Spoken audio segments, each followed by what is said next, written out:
This is Lee with 82 Gallon 12, and I'm going to show a video here of Grand Havoc, the Perryville battle, October the 8th, 1862, in Kentucky. It's Revolution Games game, and this is volume 8. This is their newest volume in the series. And here's their address here.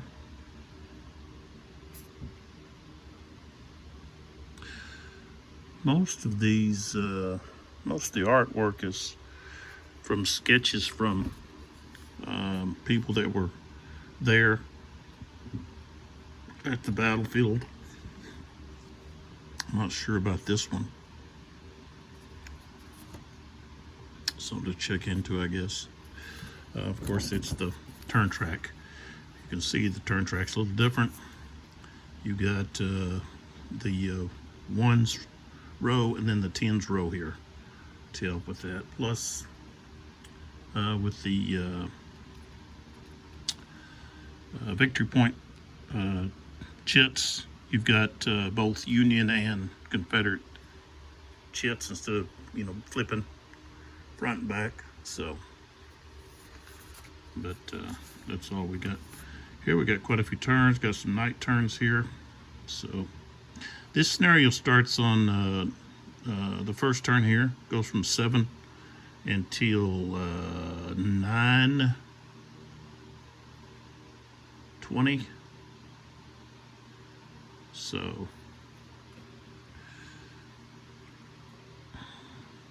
it's 1, 2, 3, 4, 5, 6, 7. I guess it's 8 turns long. We'll have to take a look at that more closely, but there that is. And we've got some reinforcements that I'm putting on. Take a look at that before we get started. And what we're looking at here is the map.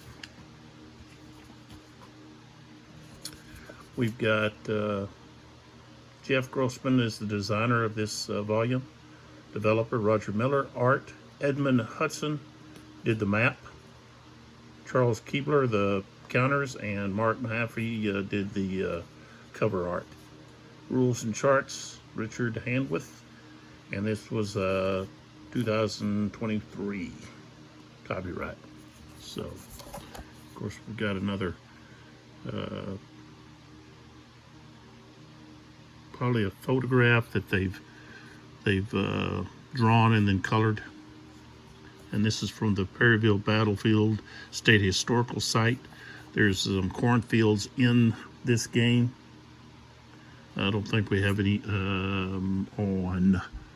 Let's see. No, there is some right there. Right up here, some cornfields, and right here some cornfields. So there's some cornfields there. So,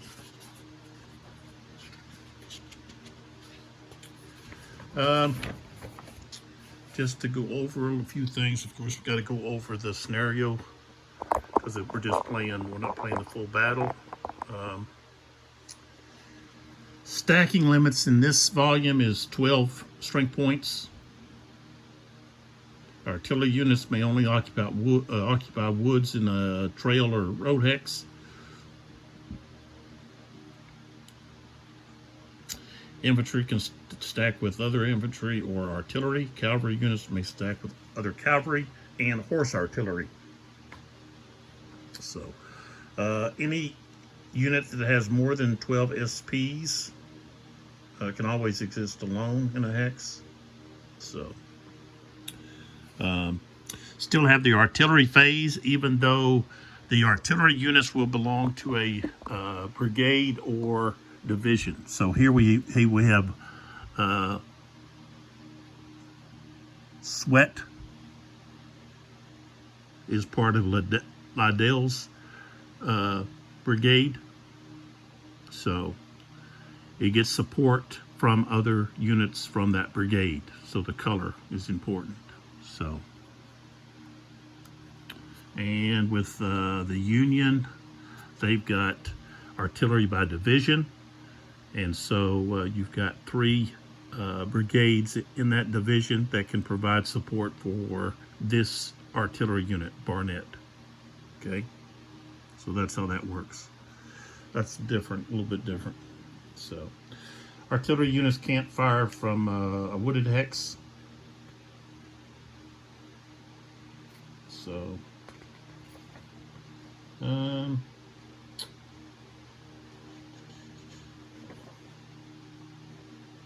we've got stone walls and also wooden walls. If you notice around the this cornfield here, that's a wooden fence. Okay, that wooden fence is going to provide one column shifts for fire and close combat for units directly behind them. They also are obstacles for movement. So cornfields provide a shift of one column to the left for fire combat into or through the cornfield. Does not affect support or close combat. They do not obstruct fire between units on different levels. They also affect movement. So, of course, you got these dry beds. See here, and then we've got over here. We've got the river here. Fords and bridges across the Chaplain River affect movement, close combat, and retreat. Bridges over dry stream beds have no impact on movement or combat. So the Chaplain River affects movement, close combat, and retreat. Attacking across the river, including at a ford or bridge, causes a 2-column shift to the left for close combat. Retreating across the river, except at a bridge or ford, adds a morale hit. So you can go all the way up to disruption, but it doesn't cause a break test. So there that is. In this scenario, the victory conditions revolve around 4 hexes. You've got this one, Herman, the Herman house. This hex here across this bridge here, along this dry stream bed, and this main road that's going through all the way to Perryville. And then Sam Bottom house, or maybe it's a farm, and then the Edwards, probably farmhouse here.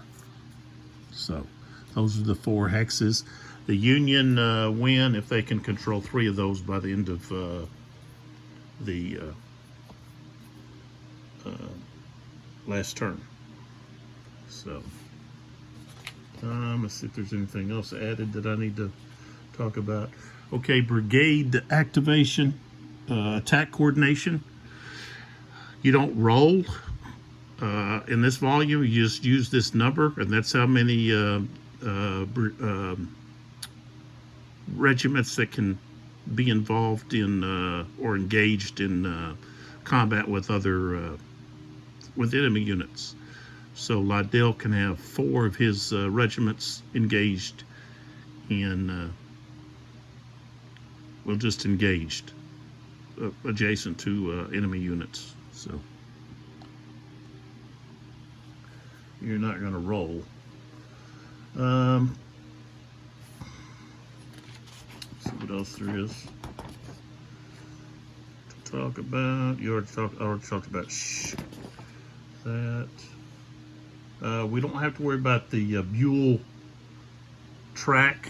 Okay, the Buell track is right there on that Union Brigade activation display. These are kind of neat. These are new. So basically, here we've got D. McCook, and later we'll have LeBolt's brigade marker there, and that just helps to organize. So here we've got Liddell with Buckner. So we don't have to worry about this Buell alert track. Won't play into this scenario. So let's see here. Just that.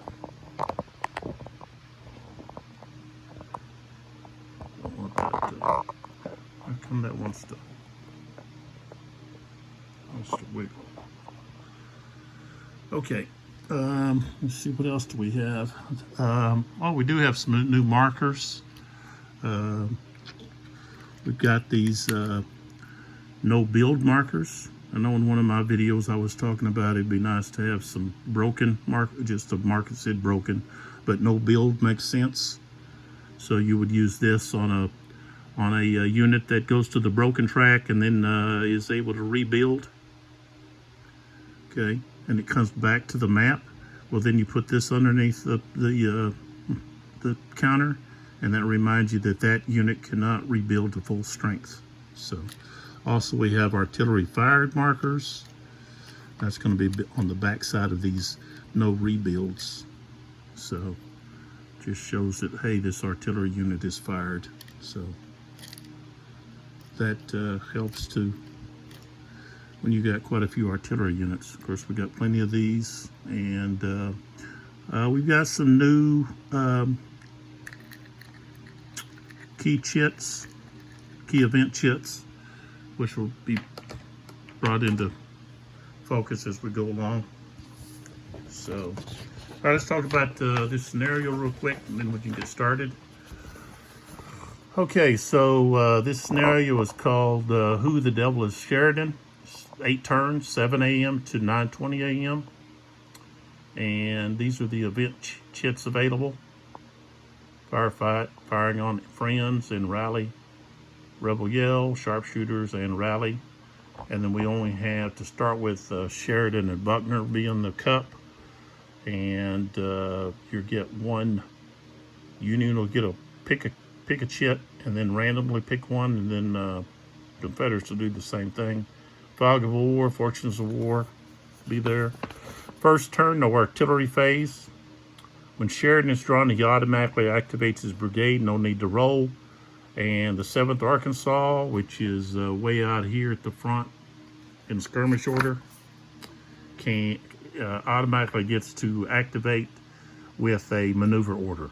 No matter what Liddell's units do, he's going to get a maneuver order to move back to his unit. So, map restrictions, XX22 to XX32. Any unit that's forced out of that is going to be put on the broken box 3. And then we have the solo variant. I'm going to use that. Do not make an activation roll when Buckner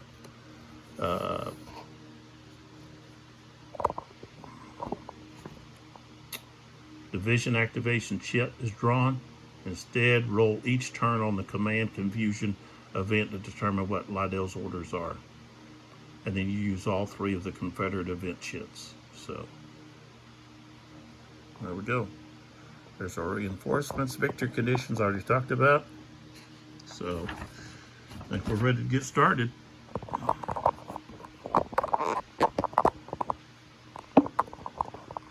So, let me just fix my...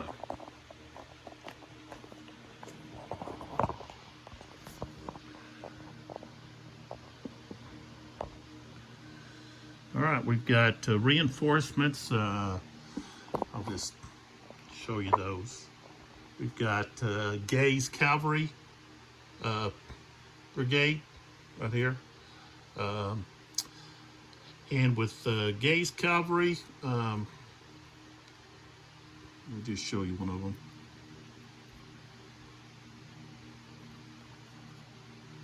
Okay, so this is the side when they take a depletion.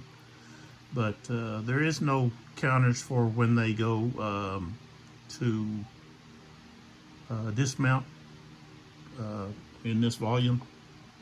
In fact, they got some form of the Sharps carbine there. But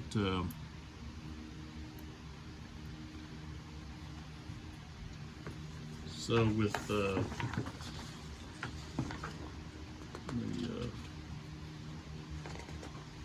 find that information.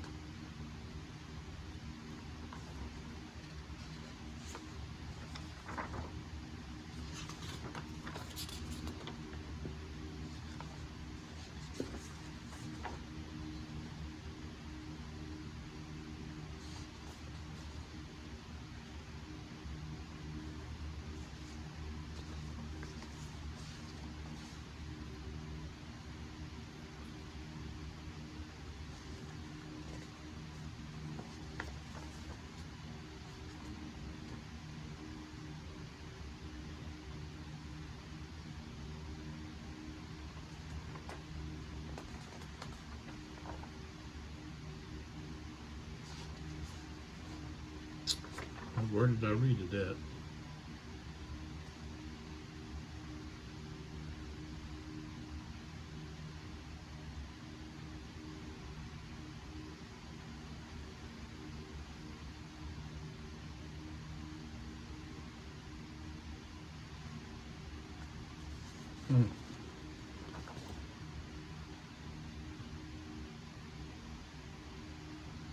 Artillery movement is 6. Horse artillery get 9. But as I said, there's no markers for dismounted cavalry. They use mixed. So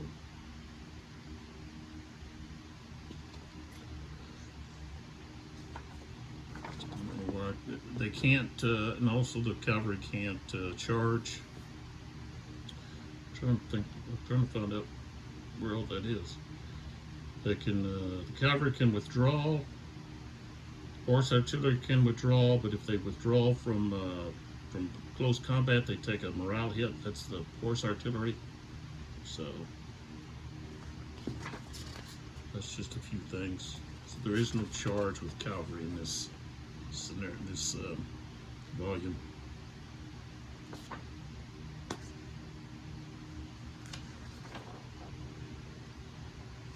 See if I can find that maybe at another time. So, and we have Labolts,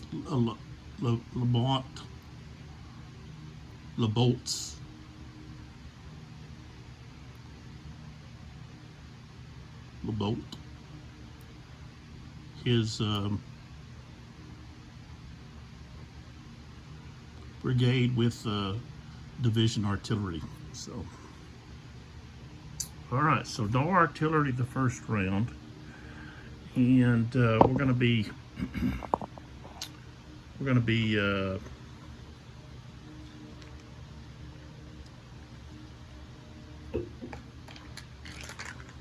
rolling on the command confusion for the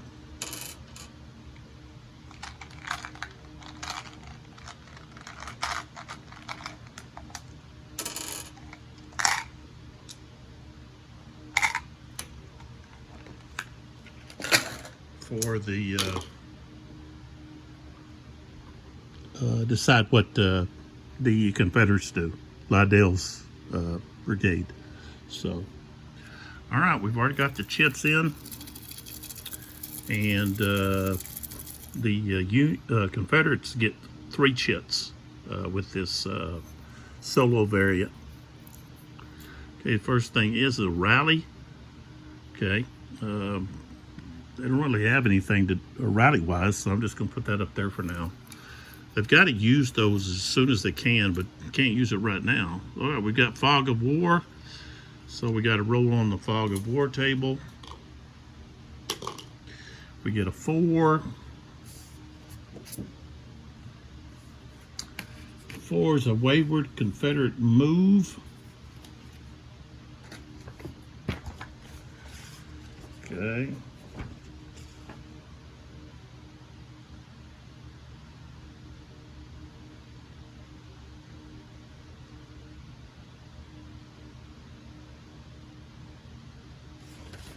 Basically just get to move the unit in any direction, one hex. So I think we're going to move this unit here forward, this skirmish unit. So okay.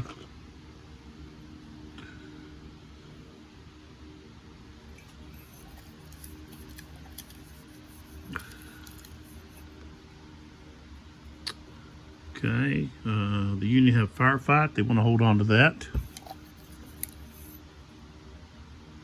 Firing on friends. They want to hold on to that. And then we have Sheridan.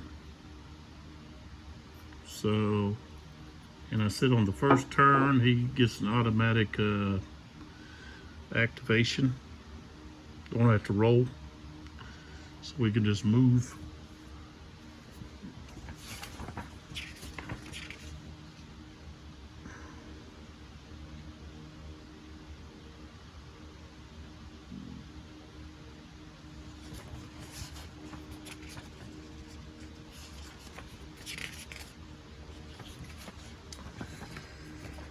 Okay.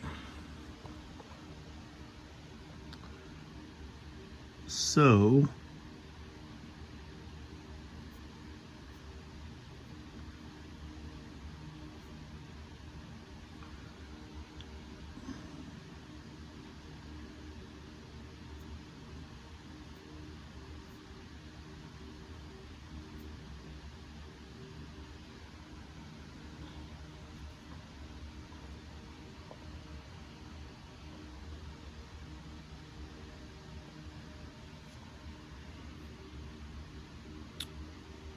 all right, if we do a maneuver order, we just try to bypass that skirmish. Um,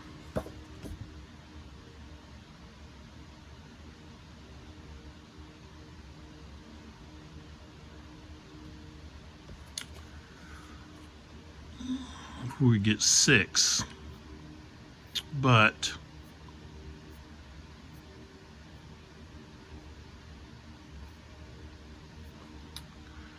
in order to get him to push him along, we have to be able to engage him. So we attack. That gives us 4. So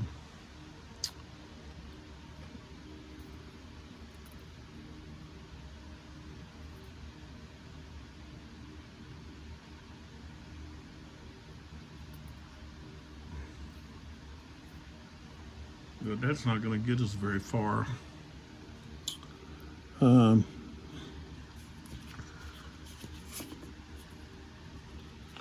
That's a steep slope there.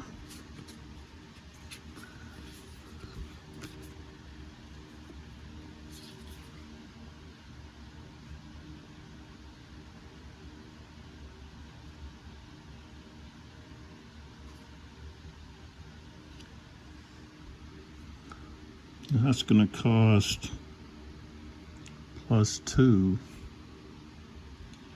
Woods is going to cost 2. That's the only way we're going to.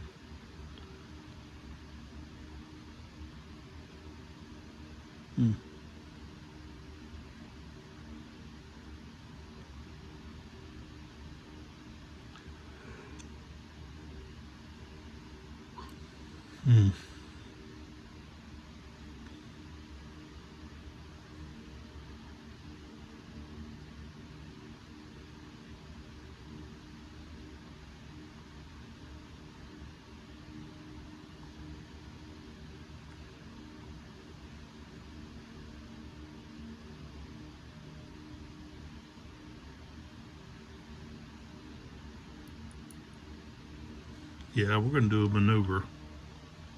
Okay. So this is going to be 1, 2, 3, 4, 5. That's where he goes. This guy goes 1, 2, 3, 4, 5.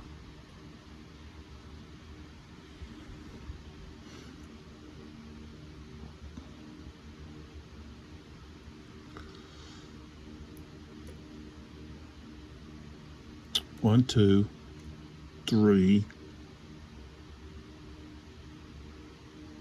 1, 2.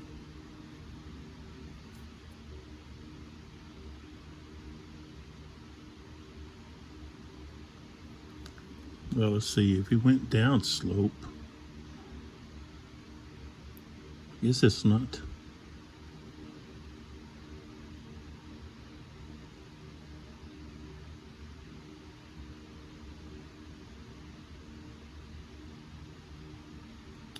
So we go 1,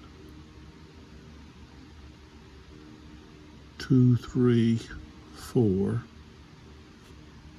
That. And of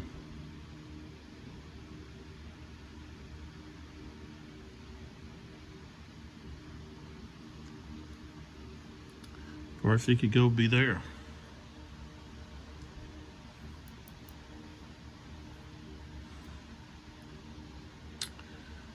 Sheridan's done. Means my cook is finished. Turn him on over up there.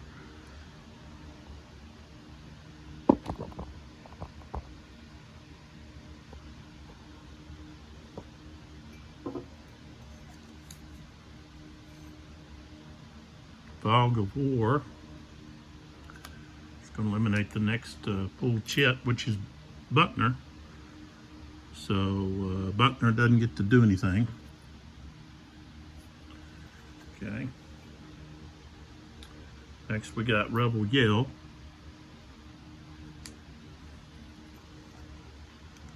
And we got snipers.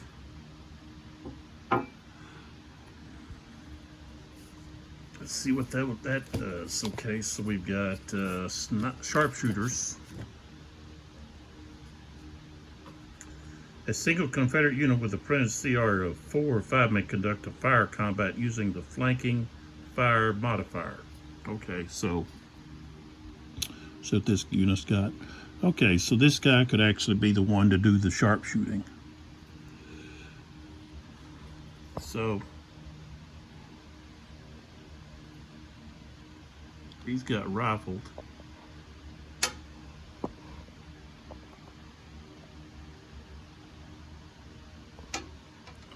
Okay, so he could actually fire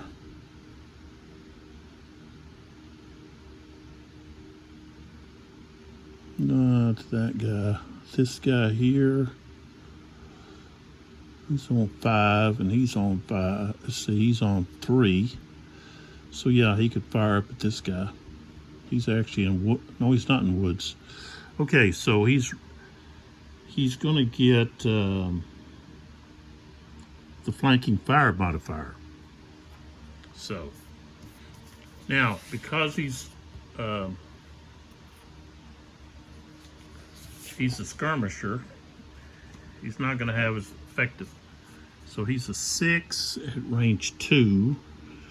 So that's 50%. So he goes to a 3. So he starts out at 3. Firing target, let's see, firing is skirmish, so now he's a 1. Flanking fire gets a +1. So he's at 2.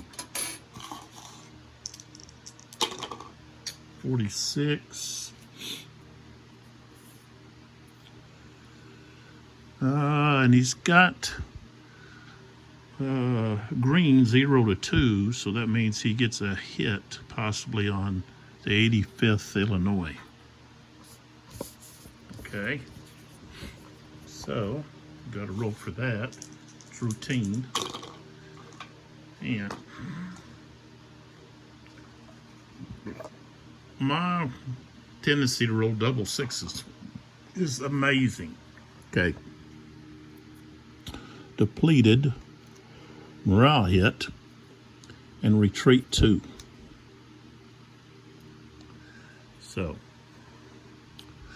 that's the sharpshooters. Here we got firefight. So the 52nd Ohio used firefight to fire here at 7th Arkansas, who's in skirmish order. Okay. Now they start at 14.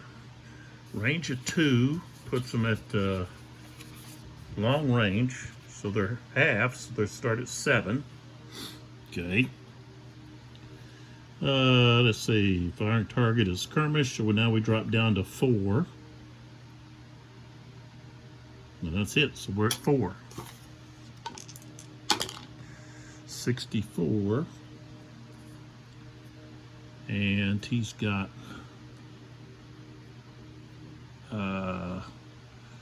his well, actually his cohesion is 3. That's still going to be routine. 21, no effect. So I don't know, maybe he wouldn't have been able to do the sharpshooting. See, I think the sharpshooter, since he's actually, let's see what it says, with a printed CR. Okay, so yeah, he could. Printed CR. Okay. All right, so no effect. Now that means he can fire back. So he's got 6 fired back. That would be 3. Okay, so he's at 3. He's not going to get the benefit of the sharpshooters this time.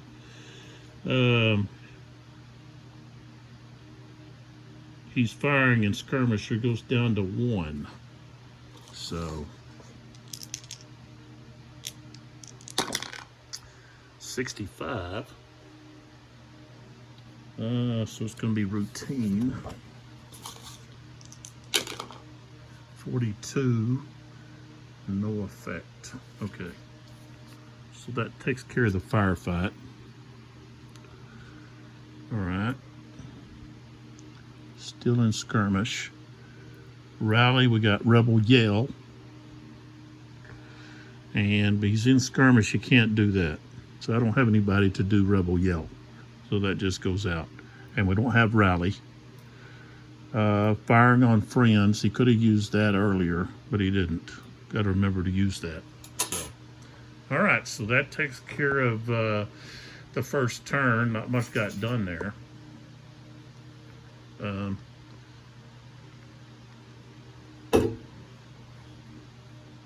What do you need there, buddy? Murphy, my girlfriend's Aussie, I think he needs to go out. So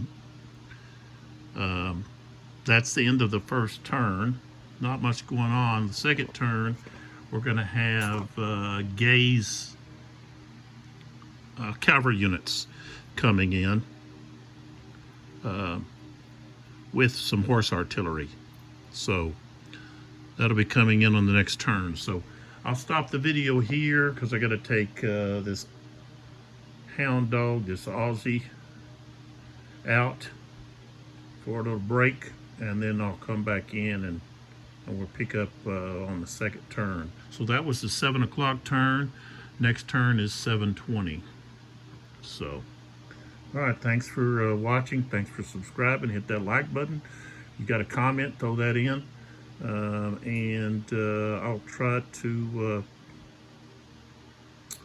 talk about some of the intricacies of the different things in regard to break test and the combat modifiers, die roll modifiers, and so forth, and things that you got to pay close attention to when you're conducting combat, fire combat, and so forth. I think there's probably some things that sometimes I forget to do, just because there's some things here in this game that you don't really come across in a lot of the other games that you might play. So appreciate those that are here to watch and enjoy, and I'll catch you in the next video. Go out there and check out Revolution Games at revolutiongames.us and see what they got going on. I know that they've got this game, Grand Havoc, on sale, so check that out. All right, see you in the next one.